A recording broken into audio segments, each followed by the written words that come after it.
Yo, what's going on YouTube? It's your boy Romeo, and I'm back again with another one. Another one. Another one. Another one. And today I'm not here by myself. I'm here with like my favorite person in the world. Favorite person in the world.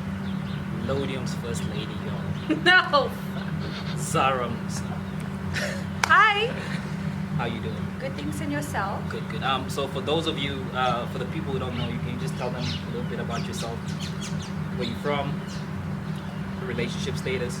How old you are? Yeah. Okay, so I'm Zahraa Musa, and I'm originally from Lodium, Pretoria. I live in Johannesburg at the moment.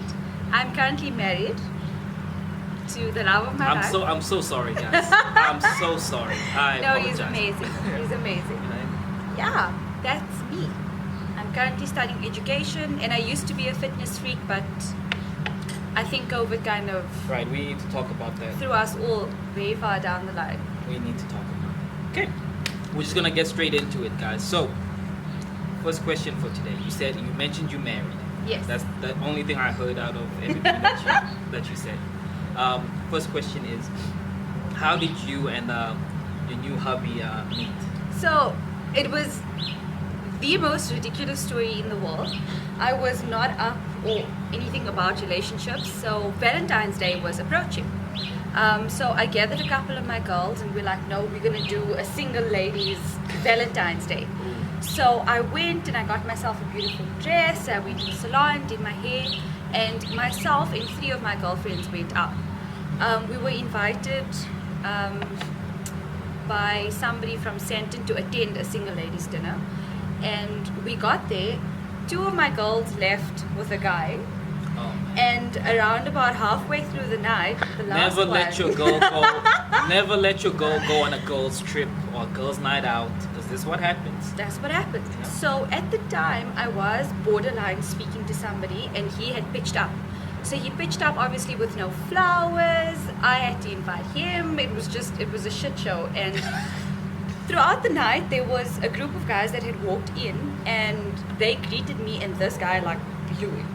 He was like, "Oh my God, why are you hugging these guys?" Blah. And anyway, long story short, I got rid of him. I was like, "Listen, I'm not doing this." The third girl that I was with, halfway through the night, her guy pitched up there and she was with him, and I was just basically chilling alone. And a little while later, I seen Farhan walking with a mutual friend.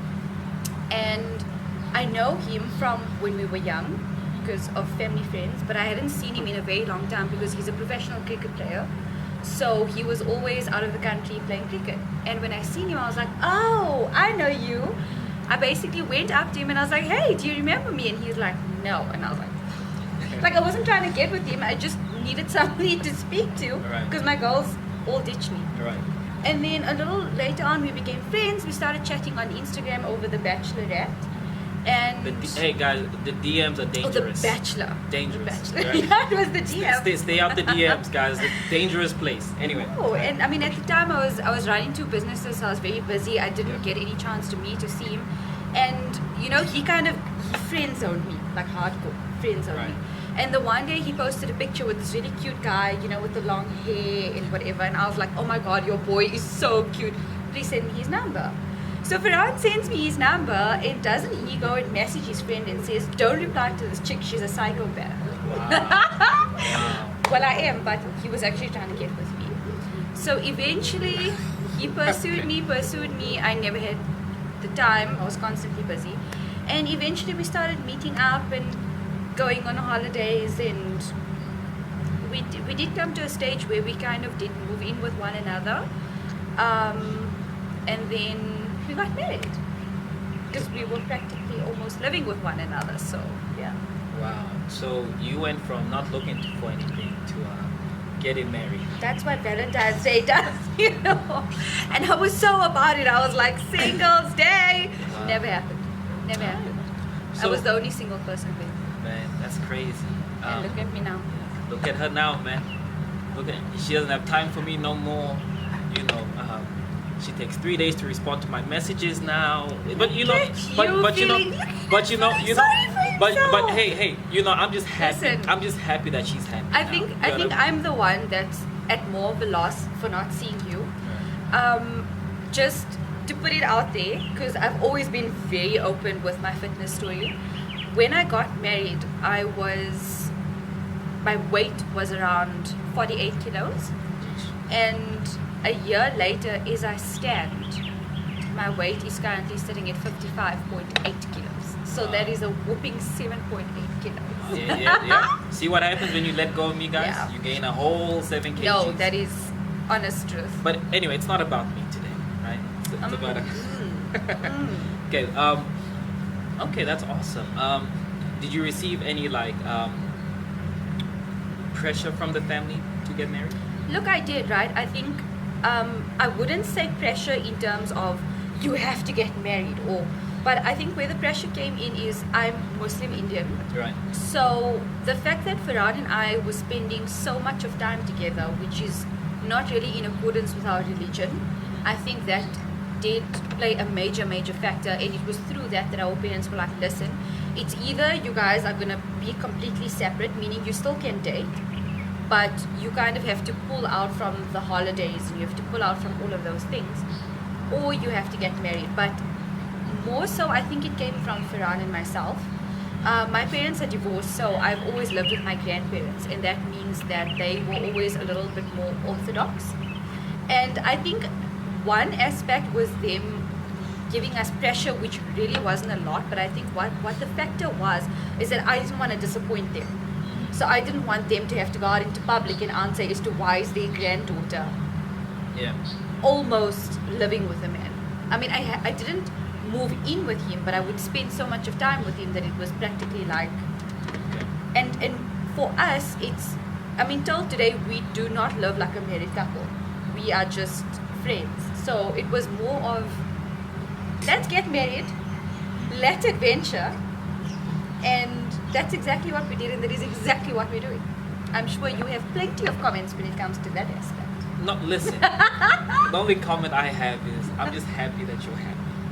No, but you're always fighting with me about being on holiday or that I don't reply. Right, that's right. That's, hey. Because I'm in the bush, bruh. Like in the middle of, how do you, there's no signal. Hey, listen, you're living your best life. That's all that matters. You know what I'm saying? I wish I could come with you all. You know what I mean? I mean, the one day it's Dubai. Look, I'm not. The next day it's Brazil. You know, that's the life she's living. He's lying. One day is Limpopo, the next day is Swatcha. Like South Africa. But like Romeo, you know what? I'm not gonna sugarcoat it. Right. Marriage is tough. It's and what's tough about marriage is all the little things. Right. You know, I'm a germaphobe. Farhan is not a germaphobe. So it's like, you know, he loves doing this thing where he like squeezes my face, and I'm like, listen, did you wash your hands? Did you wash your hands? Can you just let loose? Jeez. No, because then I have breakouts and then I have to do these chemical peels. Oh, right. You know? Right. So, like I'm saying, the problem is it's always the little things. It's adapting to the smaller things about the next person. And, you know, there was this saying that I heard once that at every single point of your life, everybody around you will disappoint you. Be it a parent, be it a sibling, be it a friend, be it a spouse. So, once you come to terms with that and when you can stand on your own and realize that things are going to be difficult, you have the best time. Catch 22, I know, but it's, for us, it's been amazing. Man, all right.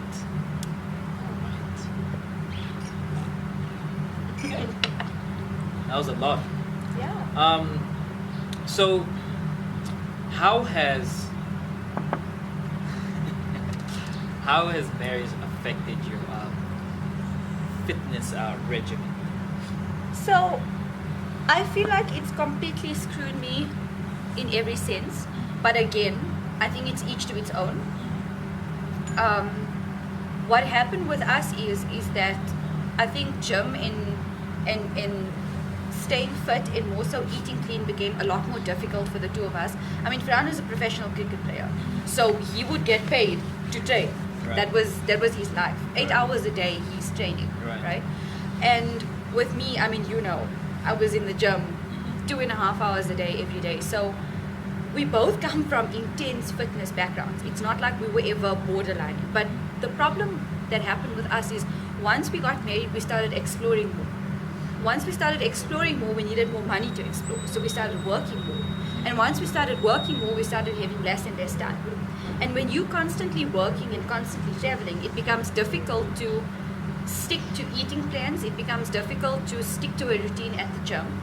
And when you're not working and traveling, you're tired from doing those two things. So you lose motivation. And the other thing is I feel Farhan and I have gotten very comfortable, not with our weights. We have gotten comfortable in our lifestyle.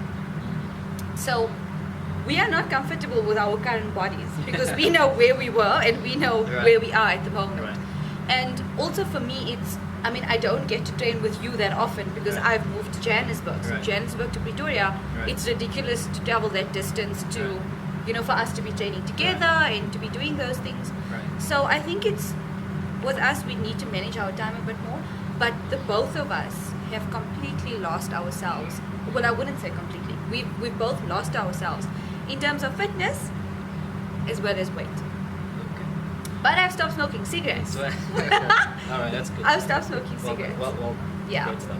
Yeah. So, it's important for me to ask this question because I would say 90% of like the ladies that I train, so we will train for, let's say, 6 months, 3 months, a year, whatever, preparing for that wedding, right? She looks great, she gets married, right? And I kid you not, you see the same girl 6 months later, because usually they like move away somewhere so we can't train. And when you see them 6 months later, they look like a different person. They've gained 10 kgs. So what I want to ask you is, I mean, yes, you're still struggling with it, but if there were some things that you feel like that you could change to make your fitness, your health sort of like an important aspect of your life, how would you, what changes would you make? So, because yes, everyone's busy, but I do believe if we really made it a priority, we could find time. yeah. Right. So what things would you So advise I people would in your shoes? personally, so look, again, I'd say it's each to its own. For us, our situation, with me personally, I've just lost the motivation. So I'm not as busy as what Farhan is, but for me, I've always just found it very difficult to train without somebody, and I'm always banking on that. So Right. if you don't have a person that is there pushing you and going with you and phoning you like, hey, let's go to the gym, let's do this.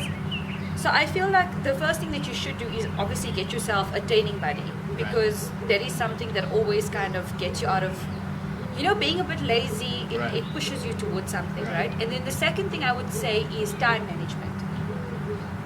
The third thing that I would say is make a conscious effort between husband and wife of what you want your life to be. Because, fitness is not always just about weight. Fitness is about health.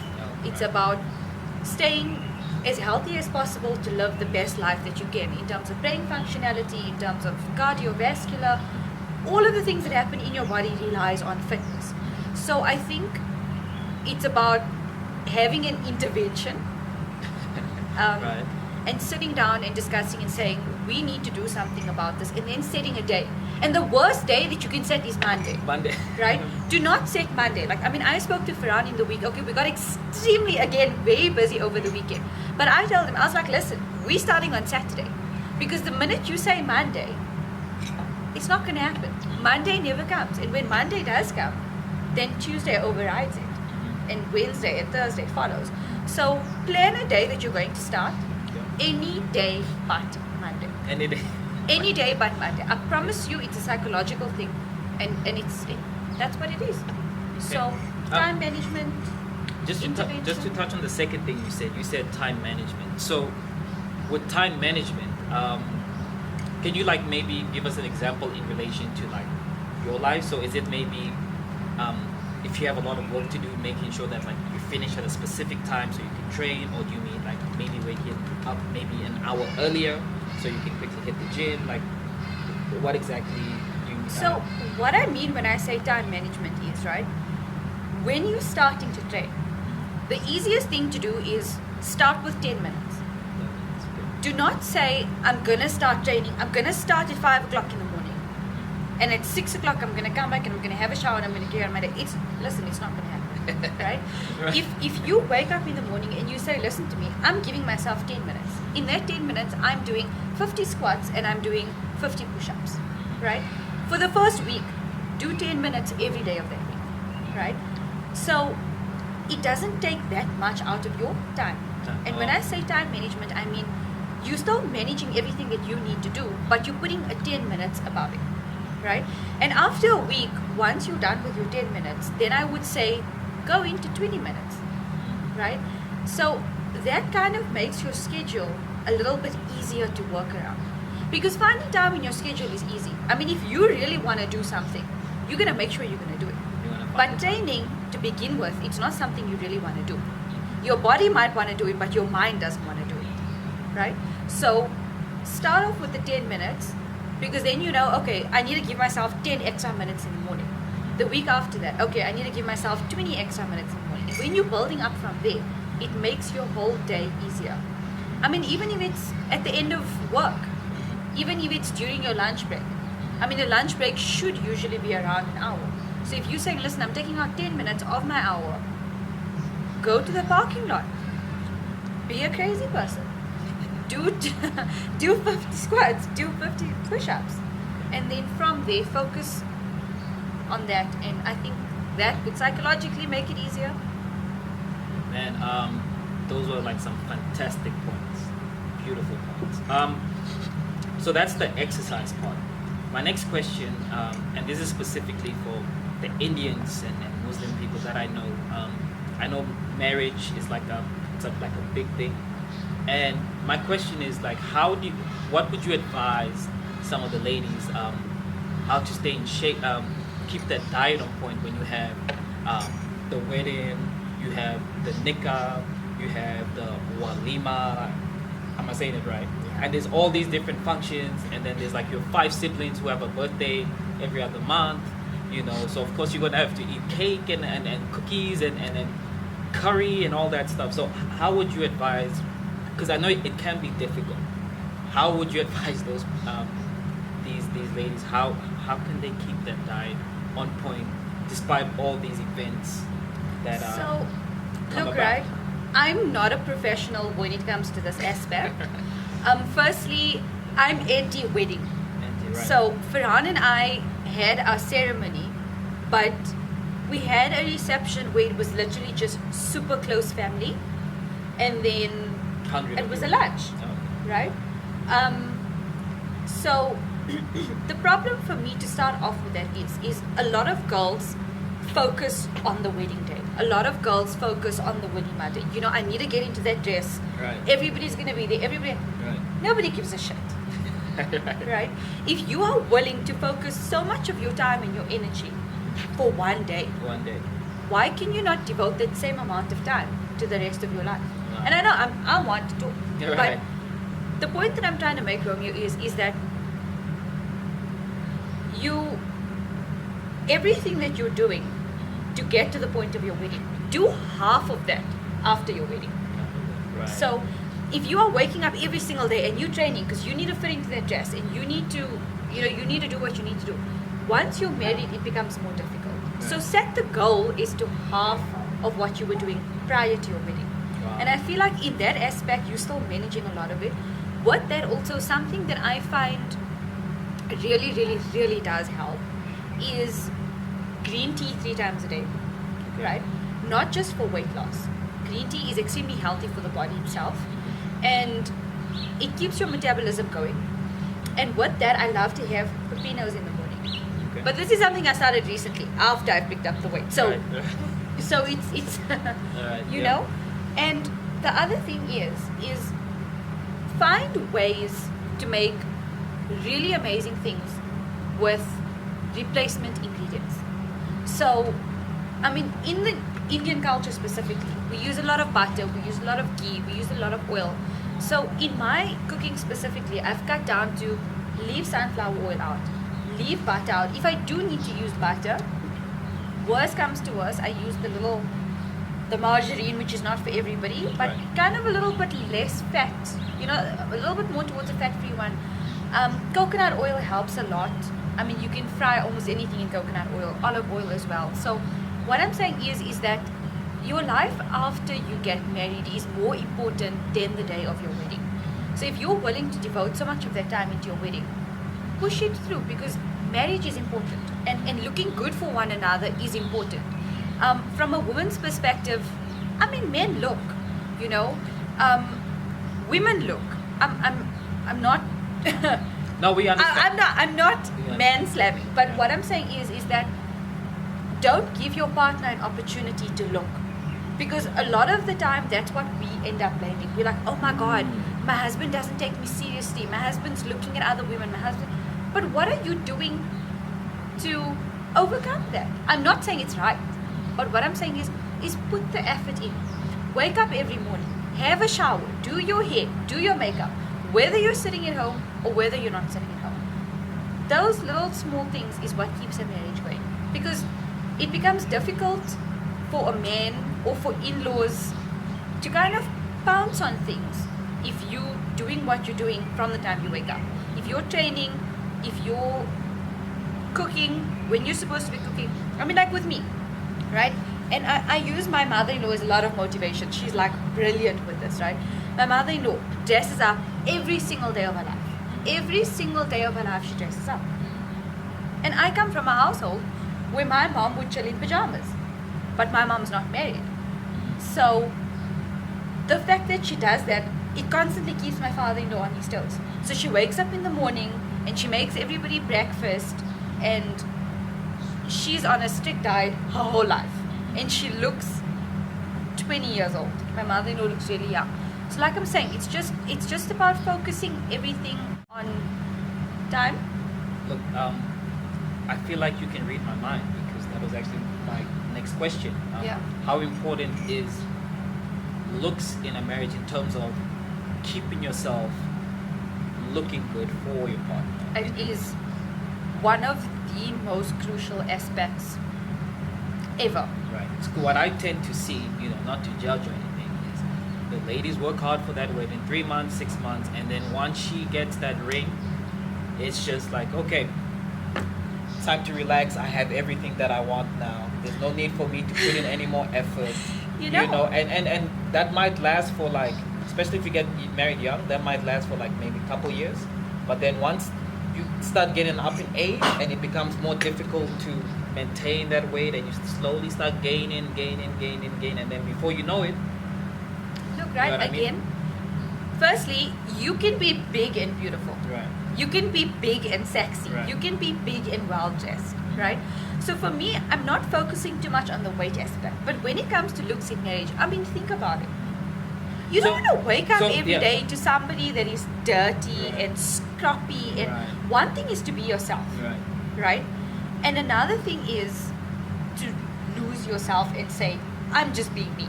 Because Right. that's a bullshit story. There's a difference. Look, you make a great point. It's not so much about the weight. It's more about you being the best that you can be. Yeah. So even if you're, I don't know, 100 pounds, 200 kgs, whatever, that's fine. But as long as, are you putting in the effort to try Are you to waking up in the morning? Are you blow drying your hair? Are you trying to Are be you? I mean, not all girls love makeup. Right. Not all girls love high heels. Right. And I'm not saying wear high heels around the house. Right. But if that's your thing, Right. you do your thing, right? But what I'm saying is, Romeo, is the same way we've grown up our whole lives saying that women need to meet a certain level of beauty. Right. That's not what I'm saying, Right. right? What I'm saying is that before you get married, every single girl, or almost every single girl, wakes up, right? Saturday night, time to go out, Right. right? I'm going to Centon, I'm going to the club, Right. I'm going on holiday, Right. makeup, hair, heels, Right. everything is done Right. to go and scout. Now, women do not scout Right. how men scout, Right. right? We dress up and we stand there. Take notes, guys. And- Take notes. A lot of the time, you do nothing, but you're doing something because you dressed up to get to the point where somebody's going to look at you. She's putting herself in position. Yeah. Right. So if you can do that for any Tom, Dick, and Harry that is out there, why can you not do it for the man that you're waking up to every Wow. morning? I mean, he has to go to bed with Wow. you. He has to wake up with you. Wow. Vice versa, guys. Listen, Wow. you gotta shave. Wow. You gotta gut your nails. Wow. You gotta wash your backside. Because that is the fact of the matter. Wow. I mean, I can't wake up every day in looking like a sloth, and then when this hot blonde walks past, I always tease around. I always say he has a thing for blondes, so that's why I'm referring to blondes. So if this hot blonde walks past and if he looks like, oh my God, what are you looking at? No, sorry, it doesn't work this way. And I mean, you know what? Man, you know Why what? don't you have a look with him? You Be know like, what? You know what, Zahraa? she's I got just- nice legs. Or maybe I should try a dress like that sometime. Listen. You know, like, Listen, you know what, Zahraa? I wish I could just pack you up and bring you along to all of my sessions, so you could just educate all the ladies on this. This is very important. I'm speaking specifically in relation to marriage, because now, first of all, I haven't been married. I've been married. Right. Right. Let's not get into that. Let's not get. You know what? We'll be back, guys. Let's take a quick little break, and we'll be back with you guys.